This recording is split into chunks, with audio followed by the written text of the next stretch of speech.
fall has Christmas is my favorite time, but fall's my favorite season. Heck yeah. I love it. That's, I mean... No dangerous driving. It's just beautiful. It's cool. It's crisp. It's spooky. It is spooky. That's why I think something like A Christmas Carol can bridge both seasons. Because you get the spirit of Christmas and the spirit of spooky in one story. In one story. You know what's really scary, though? What is absolutely horrifying and chills me to my very soul? Spirited. Are we recording already? Yeah, we are. I had no idea you started recording. That's kind of the point. Katie did say that she doesn't want me to perform on this podcast, and sometimes when I would do my vlogs, she goes, "You're not talking like yourself.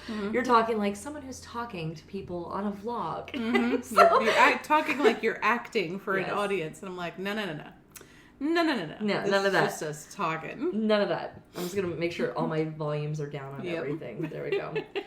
Oh, we're already talking. Okay. Yep. So in it. There's the segue and the intro of our introduction of our second episode.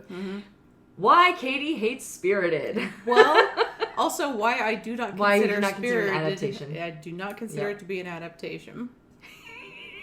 So this was not even a thing a week ago. We were talking about our wanting to do this whole thing and blah blah blah blah, and get off there. And I told Katie, hey, I have one I want to add, because Katie, basically, it was like, as long as we did the Muppets, I was fine. Sure. Anything else? Cool. Well, you wanted to add Mr. Magoo. And, yeah. And I think we had even beforehand talked about making. Yeah. Yeah. And I'm like, hey, Katie. Last week, I'm like, we should do Spirited, and let me see, gentle readers, if I can pull up our conversation. Please do. Because I will even say that as soon as I saw the trailer, I was initially excited for the idea of Spirited when I first heard of it as a concept. As soon as I saw the trailer, I'm like, I'm out. There's us talking about Chrono Trigger. Okay, here we go. Also, I would like to throw another version into the mix, one that is brand new that I absolutely loved, which is Spirited. A different take, but a really fun one, and it's a musical, so it obviously wins points there. Oh dear, LOL. I have avoided that one since I saw the trailers. But in the spirit, of this adaptation exploration, ooh, that's a fun adaptation exploration, I will watch it. And then heard nothing from Katie for like a week. And then there was a gift sent to me. I'm only 2.5 minutes into Spirited. Kill me. And I said, hey, you were supposed to wait. Laugh out loud. You actually want to watch this with me and see me die inside with every passing frame? All right, I have a lot to say about Spirited. We shall discuss. And so now, here we are discussing. Here we are. 2.5 minutes in, Katie wanted me to kill her. Well, yeah, I will say, like, again, from when I saw the trailer, I knew I wasn't going to like it. And cards on the table, like, this movie, because I'm not going to say this adaptation. This experience. This movie is fully, understandably, not for me for a number of reasons. I do not begrudge anybody liking this movie. Which I do. I love no problem. Movie. People, go forth, love this movie, sing the songs, enjoy it as much as you want. This movie is not for me. And yes, the style of the songs are not for me. There's a lot, most modern musicals I don't really like. Just the style of the music. Were you a fan of The Greatest Showman? I can't remember. No. Yeah, same composers. Yeah, it's just not for me.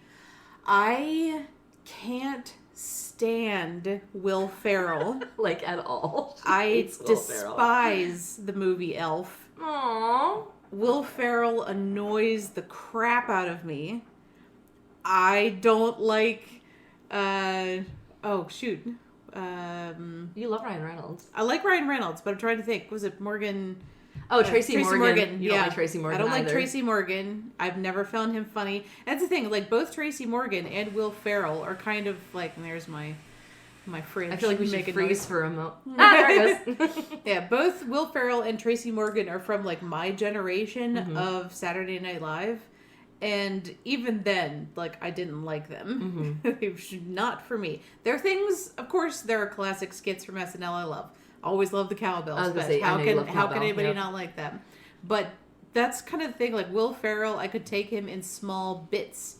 but to have him for a full movie, kill me.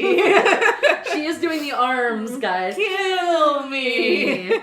So that is, There's taking cards on the table. Yeah, and I am taking that away from my criticism of this as a, in heavy quotations, adaptation speculation. So yes, I can remove myself from the fact that I just don't like the movie. That's fair. Yeah. I love the movie. Mm-hmm. I watched it 2 or 3 times in a row last Christmas because my parents watched it first. And like, you're gonna love it. And my family's always at home for Christmas together. So we watched it together. We loved it. Then we wound up watching it like the next night to show our other sister who hadn't been there the first night. Mm-hmm. I will say my card's on the table. It's about half an hour too long. Yes. Like, almost all the songs could have been cut by at least a verse. I love Pasek and Paul. I know other people are like, I'm over you so much by this point. Mm-hmm. They've also done Dear Evan Hansen. They did The Greatest Showman. That's a movie I saw 15 times in the movie theater. No shame. I love it. I love their music. I loved this music. And for this, I had pluses and minuses in a lot of the performances with it. So something I absolutely loved watching it, which has nothing to do with A Christmas Carol whatsoever. But I'm a big girl. I'm a plus size girl in actor industry standards and human standards too, I guess. And to see this movie that had so much diversity, not just in racial diversity, but in body diversity, was phenomenal. Like, I cried a few times watching all these incredible singers and dancers of totally different sizes doing this. That warmed my heart more than almost anything. I cried every time it happened because I was like, finally, there's a place for us. It was beautiful. Mm-hmm. This also was prepared during COVID. So this was a big movie musical coming when people needed something like, we needed to get back to theater. We needed musicals. We were missing this kind of thing. Did we need this? I needed this. Anyway, a downside for me is out of all of the leads, only one of them can actually sing well. Mm-hmm. The others sing. I should say only one of them is somebody you would listen to and be like, that's a trained vocalist. And that is Patrick Page, who plays Marley. You guys, is it Bob Marley or Jacob Marley? It's Jacob. No, it's Bob to the Marley. First episode. Here comes Patrick Page. Here comes Hades from Hades Town, just, pulling up his doobie and stuff. Anyway, he did a wonderful job. Actually, his song is one of my favorites because he sounds so good. And it's a joke in the movie, so they cut it after like a minute. Mm-hmm. He also has one of my favorite lines, which we'll get to later. But Patrick Page, gorgeous singer. Ryan Reynolds is Ryan Reynolds in this movie. And that's, for me, he's not even a Scrooge because you love him so much. Yeah, for me, the only watchable part of this movie is Ryan Reynolds. And his song is the only song that I could listen to in its entirety. People are what? Desperate. Mm-hmm. Is that the one about the... Yeah, where he's trying to do all that. His pitch song. Mm-hmm. Will Ferrell is not a singer. And he... Upon listening to these, it's one of those things that I wish I could hear these with real trained vocalists. I would love to hear some of these songs. Mm-hmm. That being said, I still love all the songs. Octavia Spencer, not a singer, but she's such a good actress that... And her vocal range is limited, but she still sounds nice. Mm-hmm. It's just, again, one of those things. If you're watching... These are all singing actors, not... Yeah. Mm-hmm. They're actors who sing, not singers who act. Yes. All of them. Except maybe Patrick Page, who's just brilliant, and I love him in everything he's done. Oh, yeah. Give me more Hades Town. I was saying, right? I was like, you love him in Hades Town. Hades Town is the only musical in recent history that I love. And she loves it, and I can't get into it. I love it. But I love him, so. Anyway, so it's a little hard at points because they're not singers, and because the people around them, all the background singers, are glorious. Like, you hear these ensemble members, and you're like, okay. Yeah. Excuse me. Something I do love about both Will Ferrell and Ryan Reynolds is they insisted that they do their singing and dancing in this. Like during the song, Good Afternoon, and they do the whole tap thing. It's not fantastic tap, but they were like, hey, we'll get you guys doubles. And they're like, no, if we're going to do this, we're going to do this. And then they both had said in interviews, we didn't know what that would do to our legs and how hard it would be. But I loved it. Also, random joke about Judi Dench showing up in the middle of it. That was funny. Which you might have seen Katie. I don't know. Katie skipped half the musical numbers. She'd listen to a little and then be like, I'm done, and skip it. I watch it on my laptop where I can like just arrow through. I saw Judi Dench, but it's like you get the first verse and chorus, like, all right, got the gist of the song. and it annoys me. I do not need to listen to the rest of the song. Skip.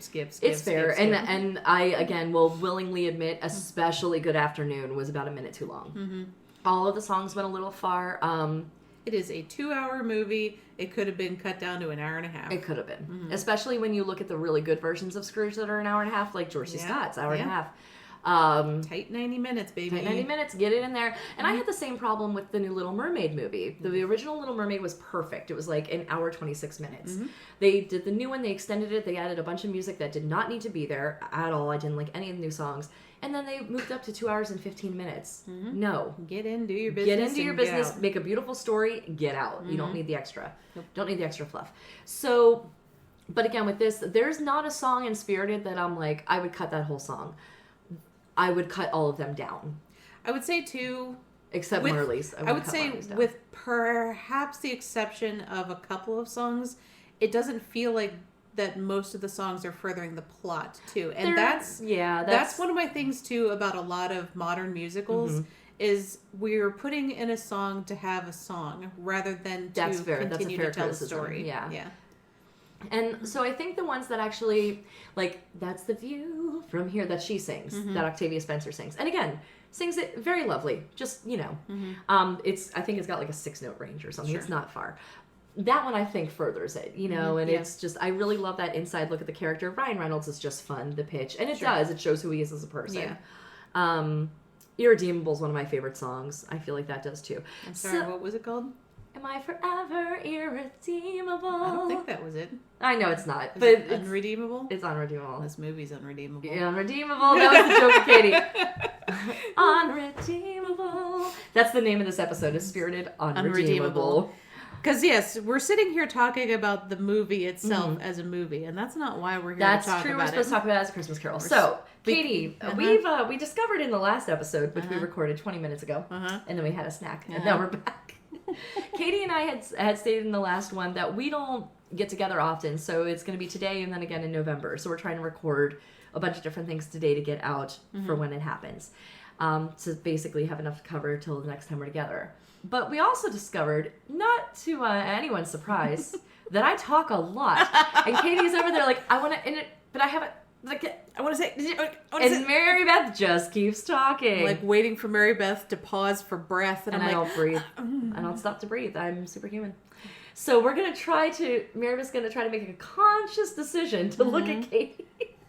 So Katie, I would like you to take the helm on this one because I know that you have a lot to say. And I, in my musical theater dorkiness who loves this movie, will interject at the proper times. I will try my best. Sure. Go. I'll do my best, too, because I'll say for myself, to talk about Mary Beth and myself a little bit, she's an extrovert, I am an introvert. I don't particularly like being in the spotlight and being the only one talking, so it is easy for me to yield the mic and let her keep going, and I'll just like, oh yeah, okay, I'll listen. But I want But you did say that you had a lot to say about this one. I have a fair amount to say about this one. Any of it until we were recording. Yeah, because I didn't want to spoil it, and I don't know how long it's going to take us to get there, but there's something I want to talk about. But I will say, like, I do not consider this to be an adaptation, and I don't think it's trying to be an adaptation. It even says at some points in the movie, like Ryan Reynolds' character says that he has always been upfront about who he is and that he will not change.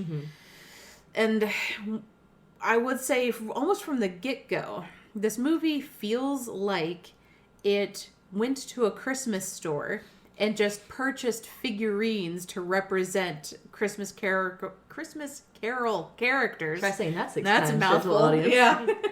And then just put them on display. Okay. Because a lot of the story beats, like even the idea of the structure of past, present, and future, Will Ferrell is rushing through those points. He's like, we have to do this. And Ryan Reynolds is like, no, I don't want to. I want to just go party and have fun. And he's like, it's a joke that he distracts Will Ferrell the whole time. Will Ferrell, but also like the girl to be like, hey, we're gonna get it on. She's like, oh, I totally did my job. Oh, it's the best sex ever. You need to finish my shift, man. I enjoyed her as the Ghost of Christmas Past. She was fun. And we did not point out to people who have not seen Spirited Tracy Morgan is the voice of Christmas Yet to Come. And if you listen to our last episode, Katie is very adamant that the Ghost of Christmas Yet to Come should never talk and just point. And it's actually a joke in the movie. It is, yeah, that he can't talk for, normal people when they see him. But to know that Tracy Morgan is annoying, and I think he kind of embraces that. Like, Tracy Morgan as a performer annoys me, but I think he's self-aware. Mm-hmm. So I think that is part of the joke, but that doesn't keep it from being annoying. Shockingly self-aware. Shockingly self-aware. So yes, it feels like just a Christmas store with some other completely different plot tacked around it. Because part of what makes an adaptation of A Christmas Carol, for me personally, is not just about hitting the plot points. Here's Marley. Here's past, present, future. A lot of it has to do with the feelings you get from an adaptation and the character growth, the journey that Scrooge goes on. And you can argue around, but there's not a definitive Scrooge in this. There's not. I mean, Ryan Reynolds is kind of supposed to be your Scrooge, but he really doesn't change. And that's his whole thing. He's like, I'm not gonna change. And he does some crappy things, but in all honesty, he's not. He's giving jobs to tons of people. You know, he's throws parties, he's supportive, he's like kind to his people that he works with. Mm-hmm. He's no less crappy or no more crappy than pretty much a normal everyday person. Yeah, and he doesn't, I would even argue, he doesn't necessarily have a big change of heart at the end. No. I mean, there are things that are shoehorned in, like, oh, we need a Tiny Tim character. Here's this kid who's bullied on social media by his niece, and he doesn't want that to happen. That feels like it's shoehorned in. Yeah. And he, at the end, is not even about necessarily saving that kid. He has a knee-jerk reaction, which I say is a knee-jerk reaction rather than an emotional, I have to save my friend. Spoilers. We're going to get into spoilers about this movie. Is Will Ferrell is standing in front of like a bus or a truck or something to get himself killed so he can be a ghost again. Whatever, we won't get into that. And then Ryan Reynolds runs and pushes him out of the way and gets hit instead. Yeah. To say like, and then the whole thing is like, he sacrificed himself for his friend. I'm like, he was trying to save somebody and I don't think intended to get hit himself. Yeah. And it was somebody who like within 2 minutes beforehand said, hey, I think we might kind of be friends. That is not, to me personally, a huge change of who he is. That's building upon that relationship that they just... Yeah. And the end of the story is like he takes Will Ferrell's place as the ghost of Christmas Present, this organizer of this business, and he's all businessman behind the scenes again. Which is what he was the whole show. Sure. He didn't change, it's just the location changed, not his character. Yeah. And the thing is I mean, it did change in trying to get people to realize like, hey, you were crap, now let's be better. But the thing about an adaptation, if I can jump in, like with this. Yeah. So, how A Christmas Carol makes you feel. You have to feel something for there to be a payoff at the end. You have to be scared Tiny Tim might die, which means you have to care about Tiny Tim, which means you have to do all these things. But with the ending of Spirited, so spoiler alert, if you haven't seen Spirited, stop listening now unless you want to be spoiled. Sure. Which I kind of already did. Yeah. But, Which, the fact at the end, when Ryan Reynolds dies, you know, I didn't see that coming. And I was actually, when I first saw it, I was like, aw. And I was legit upset. And then the movie kept going. There was no... He could still show up whenever he wanted to and hang out with Will Ferrell, and I'm like, there's no... Yeah, there was no consequence, That's really. it. That's exactly the wrong way. I'm like, I think for myself, like, as far as predictability, once Will Ferrell was alive again, I'm like, oh, one of them's gonna die. Yeah. That was like, as soon as that happened, I'm like, oh, so one of them is gonna have to give up their life. But yes, to get to the very end, like... A Christmas Carol, at the end, when you have, like, most of the adaptations have the same, like, paragraph narration at the end, you're left with this warm feeling and a smile on your face. He was better than his word. It's like you get, like, music swelling and Tiny Tim running towards him or him getting together with a family, whatever. This ends with, like... Yeah, Ryan Reynolds goes to Will Ferrell's house where he now has kids. He's yelling at his kids while he's trying to put together a playground. He's Will Ferrelling to his kids. Yes, and it's bright and sunny and the grass is green. It's not Christmassy. And then they're like picking the next target for who the next Scrooge is going to be. And they're looking at basically, you think of like an EKG heart readout with just, jiggly lines. A flutter. And they're putting that on like the hood of a car and be like, hey, look at this. They were in love. And I'm like, I don't care. Yeah. And somebody can argue that your happy feeling is supposed to be the big bombastic musical number that follows. But I'm like, that's not part of it, though. That's not the close of the emotional journey. And all it's a curtain call. Let's call it what it is. It was I think it's even listed as curtain call. Yeah, you compare curtain call to the last song in A Muppet Christmas Carol. Yeah, you compare those emotions you feel between those two songs. Exactly. Yeah. Or even I would dare to say the ending of Scrooged. Yeah. Oh, which has a little love in your Hubbard, you put a little love in your... And okay, no, I take it back also. I also love that Tiny Tim. If we're counting... Oh, yeah. I do love that Tiny Tim. Yeah. He's one of the only ones, that interaction with Scrooge and Tiny Tim, quite possibly is my favorite interaction with Scrooge and Tiny Tim, because it's not the only time. I actually love Bill Murray in that movie. I know you think Bill Murray's a little... It's a little... I like him. Yeah, for the most part. I like him. Yeah. But it's the ending when he's like, I forget something, little man. And you hear the kid, thank God, have a raspy voice from not talking for years. Yeah. You're like, God bless us, everyone. Yeah. And you see Bill Murray make this face of, oh my God. Yeah. And that moment gets me. And right after that is where they start singing. And it is... I still cry at the end of that. Yeah, yeah. And I still love that Bill Murray's like, come on, the real men. All right, the real women. Everybody sing. And that's the thing. The end of A Christmas Carol should get that darn dust in your eye. And Spirited kind of feels like a big party. Yeah. It's like, all right, we finished the movie, everybody. Let's have a party and dance. Yeah. As a musical theater performer, I love it. I'm like, yay, curtain call, it's so fun. As someone watching it as a Scrooge adaptation, I'm like, okay, I don't really feel... The end of Spirited, if Ryan Reynolds would have stayed dead, I would have been like, okay, that was something that happened. But it's because it kept going, and the movie could have also ended like 3 times, I feel. Yeah. But me, as someone who genuinely enjoyed it, and I will watch it every single year now, I can understand that at the end, I never felt like that, like, ooh, Christmas Carol, yay! Yeah. Like, Scrooge is saved, and it is really interesting, because Katie and I have watched over the past couple of days, and we'll get more in depth with those when we speak about those actual movies. Excuse me. But when you see each Scrooge at the end realize that he's alive, it is something that it's truly, it just makes you feel so much, because you're like, they were saved. I never feel this in this one. It's never a moment of, look, they were saved. Yeah. Yeah. And like, I have to asterisk a little bit, like when I talk about a true adaptation having to evoke those specific emotions. Last episode, we were talking about Mr. Magoo. Mr. Magoo and that Vincent Price adaptation. Yes. There are silly adaptations out there, but even those, because they are traditionally formatted adaptations. I was like, our quota was our 2 rules that we had is that it had to be an actual adaptation, which means hit the beats. And that's the thing is, when you're getting into something like Spirited and something like Scrooged, they're loose adaptations. Scrooged is a loose adaptation, but Spirited, I really don't feel like it's even trying to be an adaptation. And it makes fun of itself. Like, my favorite exchange in the whole movie is the Jacob Marley scene, because Marley shows up, which...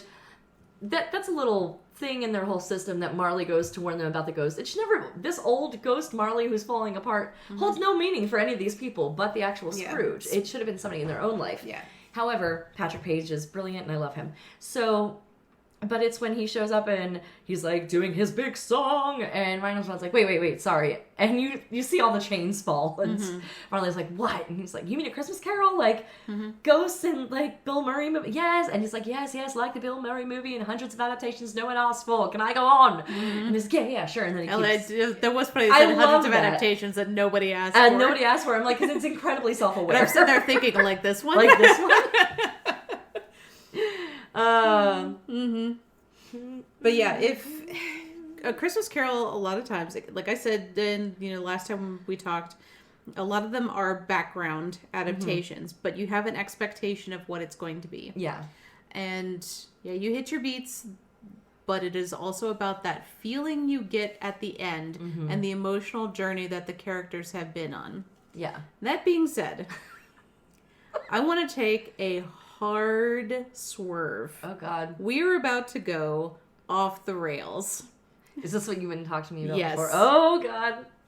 I don't have any booze here, guys. There's no booze. Because when it comes down to a loose adaptation, there are a lot of movies out there that you could potentially argue, or like if you look at it from a certain angle, you could say, you know what, that's an adaptation of A Christmas Carol, or that feels like it's inspired by A Christmas Carol. Mm-hmm. Sometimes people do that to justify watching completely different movies at Christmas. Like, this is not a Christmas movie, but is it? But is it? What are you getting out of it? It mentions Christmas. So I am potentially about to give you permission to watch a summer movie at Christmas. Because I would argue that the movie A Field of Dreams is a better adaptation of A Christmas Carol than Spirited. Okay, I'm just going to point out and say it's just called Field of Dreams. Yeah. Field of Dreams is one of my absolute favorite movies. Discuss. One of my absolute favorite movies in the verse. Every year I watch it with Daddy. It was on my list of 100 things to do before I die was you can go to the baseball field in Iowa. Mm-hmm. And it's funny, little backstory that nobody asked for when listening to a Christmas podcast. Mm-hmm.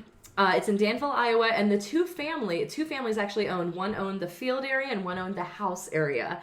And they actually started kind of feuding after things got popular about who would divvy up what and get money for what. Mm-hmm. But you can legit go there every year. They have the baseball players come out of the cornfield and play a game. It's amazing. Mm-hmm. I did have a game of catch with my daddy on the Field of Dreams. One of the best moments of my whole life. It's fine.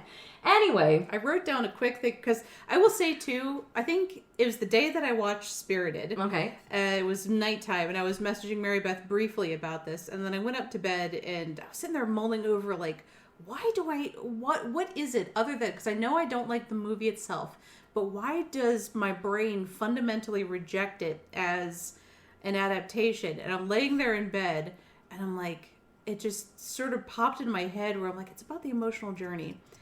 And I'm like, I feel like Field, and then I started going through the plot points of Field of Dreams and getting to the end. And I actually grabbed my phone and wrote it down on my notepad because I was going to bed, and I'm like, I don't want to forget this. So I was like, real quick, and I mean, you know this, you know this movie obviously much better than I do. Very well, yes. And this is real loose, because obviously if we're talking about this inspired by or potential adaptation, is super loose. You could say that, like, Shoeless Joe Jackson is past. Mm-hmm. You could potentially say James Earl Jones is present. You can kind of make the argument that Archibald Graham is kind of Christmas yet to come. Mm-hmm. Just thinking of the beats of the story. The beats of the story and the journey that each of those individual characters is on and what they themselves are trying to accomplish. Yeah, you could say the wife is Bob Cratchit. The daughter is Tiny Tim. You get Kevin Costner's character begins his journey disbelieving, but following along like someone not in control of his own destiny. He doesn't even look at himself until the very end when he realizes this was about healing his own burdens of regret. And that same feeling of warmth, hope, and joy that you get with A Christmas Carol fill you as he starts playing catch with his dad. The camera pulls back to show you the line of cars coming. Like, it is the same. I'm getting goosebumps. It's the same feeling that you get at the end of A Christmas Carol. I wish you guys could see my face right now. Yeah. I feel like we should have a picture of every episode. It's just me with my hands under my glasses. Did I just blow your mind? Oh my god. Well, and I would take it one step further with some of it, because I would almost conversely say that possibly, because I could see all of that. Sure. Yeah. But I could also see it being told from an outside point of view, and Kevin Costner being Bob Cratchit, who's trying to figure out, like, why are these ghosts? Like, what's going on? The movie, for me, the essence of the movie was always about him finding his father. However, Terrence Mann, James Earl Jones' character, also found peace. And in the beginning, he's this recluse who spent his whole life doing all these things, and he was rejected by the world. Yep. Like Scrooge was. And then this guy comes along and he's like, hey, so I almost think that Kevin Costner's character could be either Bob Cratchit or the ghost of Christmas past, to be like, look at this life that you had. Okay, journey with me and I will show you. So he takes him to Doc Grams and shows him. And you see, same as with Scrooge, in a lot of adaptations, the veneer starts to crack almost immediately in the past. Yeah. So when he's talking to Archie Graham's people, and he's in the bar and he goes, oh, he always bought his wife a hat and he always carried a cane. And he's like, this guy in the bar is like, he had boxes of hats they'd never gotten around to giving her. And he's like, I bet you didn't know that. And James Earl Jones is like, no, I didn't. And you just see him the veneer just break open. And you might even say, like, when they're at the baseball game, the first thing, and he stands in front and he goes, "Go the distance, Moonlight Graham," blah, blah, blah. My terrible James Earl Jones voice. But it's almost him starting to be taken on this journey. It's like, here's Kevin Costner the ghost. Let's drive around and figure out. Because it ends with him finally finding peace.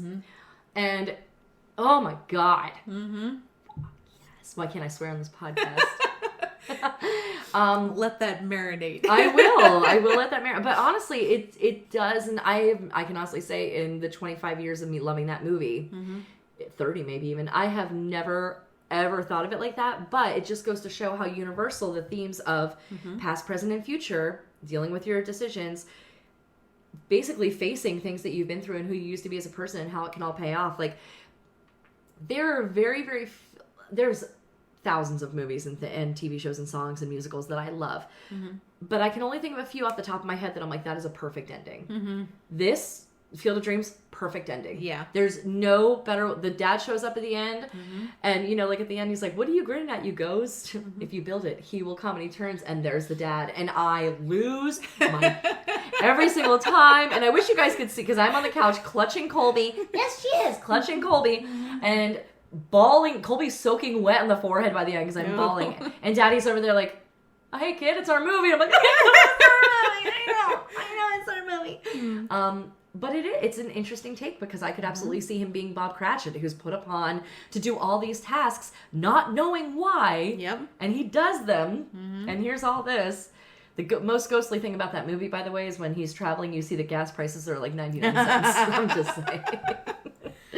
But yeah, again, the very basic idea of the adaptation being the character journey, along with the feelings you get from the adaptation itself, and Field of Dreams gets you all of that. All of it. I have no idea where we're posting these, by the by, like any kind of podcast form, wherever we are, but I would love to hear you guys. It took till the second episode for me to do this, but if anybody's listening, I would love to hear any thoughts that you guys have on what could also be an adaptation in the same kind of vein. Like something that is not a Christmas movie, but still in a basic framework and in a basic emotional journey. What else has that same full vibe? Same way. Yep. Hero's journey. Yeah.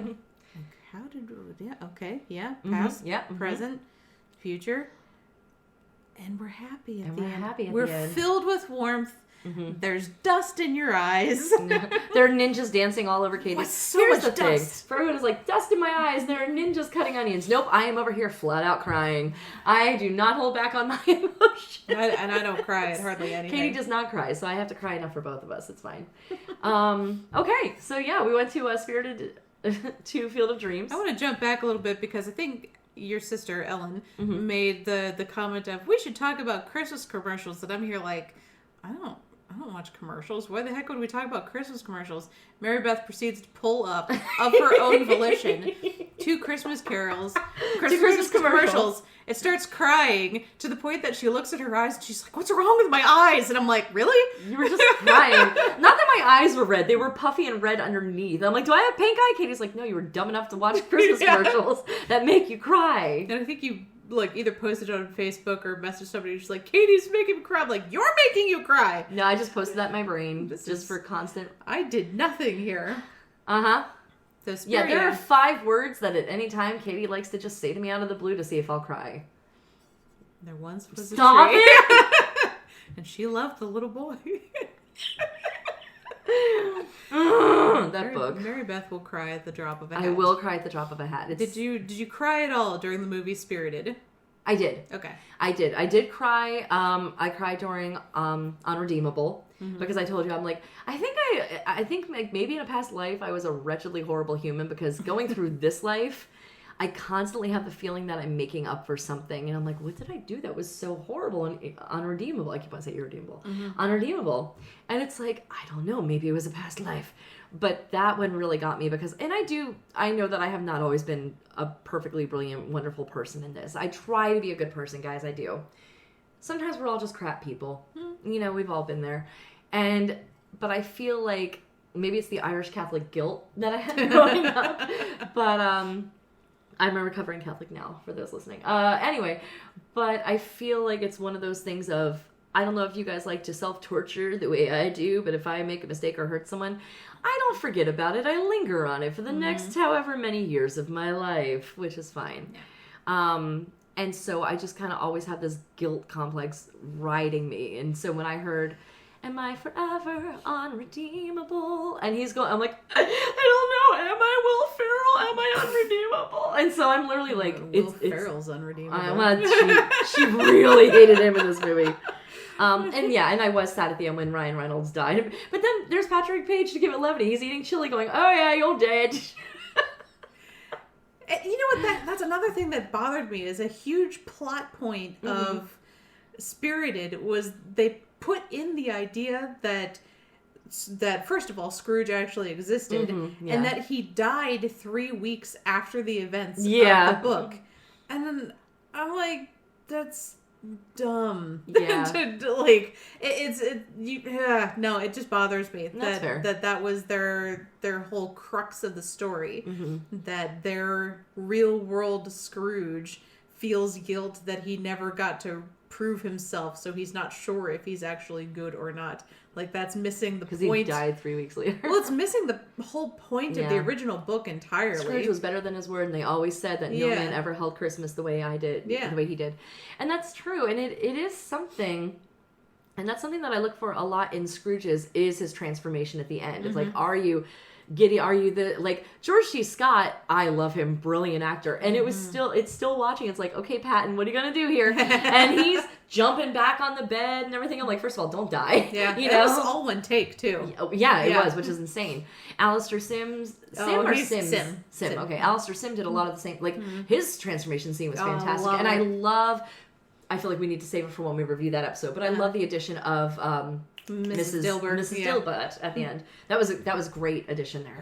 Her as there, like, he's losing his mind, and then line, the perfect line. I haven't taken leave of my senses. I've come to them. I'm like, Katie's not in the book, and you're like, no, but it should be. I do. Yeah. But that is a great point, and yeah, so Spirited misses the mark on the fact that there really is no moment. And you could say that Will Ferrell discovered who he was, but he wasn't the Scrooge anymore. Yeah. But again, I don't think it was trying to be like a by-the-book Scrooge. That's you what, could like, tell. I mean, if you look at the Wikipedia page for Christmas Carol adaptations, it lists Spirited, but yeah, I don't feel like much like, you know, Spirited, much like The Man Who Saved Christmas, or The Man Who Invented Christmas. Yeah, I didn't care for that one. Yeah, and then there was, I think I don't know if it was a BBC miniseries, and it was like only a couple years ago that was supposedly a Christmas. It's not a Christmas Carol adaptation. And I'm gonna look that one up. I don't feel like it should be listed as an adaptation.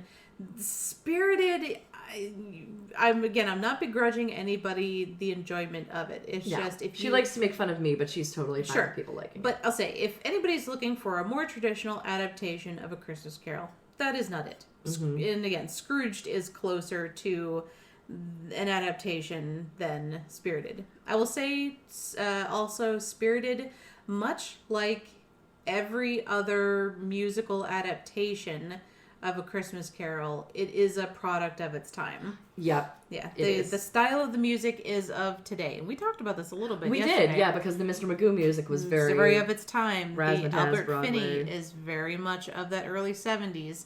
And like, we stopped for a second, and you said you were going to argue that the Muppet Christmas Carol songs are timeless. I think they are timeless. And it's one of those things. I wonder, though, is that because you look at that particular time period and how many other, in quotations, timeless musicals were there? Like, that was the Les Mis, the Phantom era, decade, Disney, basically. The Disney era, because it was Little 93. Mermaid and Beauty and the Beast, and those types of songs that are of that similar style that are absolutely still with us today. So you can say it was timeless, but it is still very much of that particular time period. That's fair.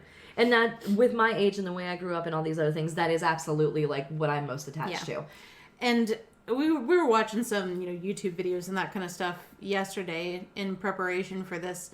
And it's one thing I wonder is if you show someone who was born, less than 10 years ago, A Muppet Christmas Carol versus Spirited, which one would they like better? Or versus that horrible Jim Carrey version and from 2009. That's what I was thinking of, because we were watching a YouTube like ranking, and for some reason, this guy let patrons nominate Christmas Carol adaptations, and the Jim Carrey 2009 adaptation kept coming up, and we're both, Mary Beth and I are looking at each other like, ew, why? We hate this version. It's a terrible adaptation. But it's the one thing we really agree on. Yeah.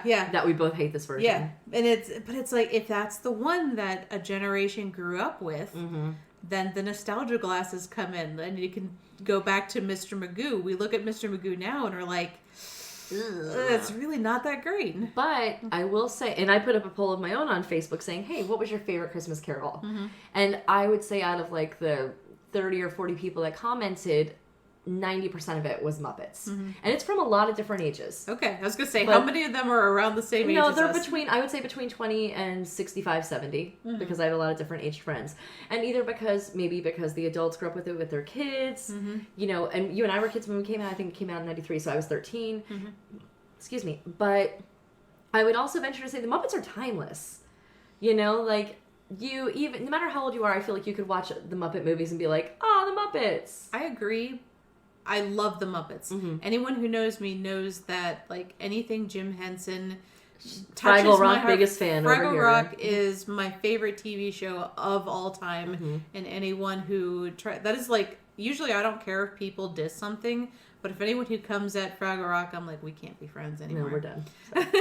It's okay if you don't like it. Yeah. But don't trash it. But my big but there is, I wonder about newer generations, because the Muppet properties of the last 25 years or so, there really hasn't been a good breakout Muppet movie since Muppet Christmas Carol. That's fair. Like, you can kind of maybe say Muppet Treasure Island for some people was kind of fun, mostly because of Tim Curry. But other than that, almost any Muppet movie was either bad or forgettable. I think, though, that they actually, like, the one that came out not forever, probably in the last 10 years, Jason Segel from How I Met Your Mother. Segel, anyway. The one that was just the Muppets? Yeah, he brought the Muppets back, and that was honestly him as an actor, is that he missed these Muppet movies and, like, worked as himself as a real person to make this film happen. Yeah, but... And it wasn't, like, I watched it, and I will say this, watching it, I took our whole family went to go see it, like, you know, the older kids and us, mom and daddy, we all went to go see it, and I didn't feel much magic that I used to until the very end, when Kermit went across and he was singing Rainbow Connection. And I lost my shit. But that's the nostalgia thing. That is the nostalgia thing. And that's, this can be a whole other discussion, talking about, like... Nostalgia glasses. Nostalgia glasses in any new movie or remake or whatever, new entry in a series, bringing something up. What people love is seeing the thing that's like, oh, I remember that, or oh, I liked that as a kid, so they put it back in rather than creating something new. And again, and that's fair. I do, with the exception of Muppet Treasure Island, which I feel like didn't get nearly as much play as Carol, because Carol is so much more widely revered and better. It's better. I'll say, in my opinion, and please fight me on this, because I would love to hear opinions, but Muppet Christmas Carol is the only good post Jim Henson Muppet movie. In my opinion. It's a really good one. Yeah. And it was, you know, very, very soon. Wait till we get to the actual episode of that one, guys. Yeah. But yeah, like for Spirited, in terms of musical adaptations, it's not for me. It can absolutely be for some people who like The Greatest Showman, that kind of stuff. People who are big, you know, musical theater lovers. Yep. Enjoy it. I do not begrudge anybody watching it. Not your thing. But if somebody were to come to me and say that Spirited is their favorite adaptation of A Christmas Carol, I would die a little inside. I would take pictures for you guys. And now people are going to post at me forever that is their favorite guys, adaptation. all I want for Christmas is for you guys to spam Katie with Spirited. I would be surprised, actually, at this point, if anybody came up and said that's their favorite adaptation. I would be too. Because usually it's the Muppet Christmas Carol. Honestly, I feel like with Spirited, I feel like it accomplished what it wanted to be. Yeah. Which was just silly fun, post-pandemic. Let's write a musical, let's put it out there, and let's just bring joy. Whether or not you got that Christmas Carol joy, most people didn't, I feel. No, most enthusiasts didn't. See, you're already No, I'm saying, but I found joy in the movie. Okay. As a musical theater nerd, especially, I found joy in that movie. Okay. Again, I feel like it could have ended about 6 times, but it did make me happy, and I will still watch it every Christmas. And that movie sucked the life out of my soul, and I don't ever want to watch it again. Cool. So thanks for listening to episode 2. Merry Christmas. Bah humbug. So, Katie, on a scale of unredeemable to really unredeemable, where's Will Ferrell? That movie's unredeemable. If it's not the Muppets, I hate it. Oh. No, I'm sorry. No, not a... It's...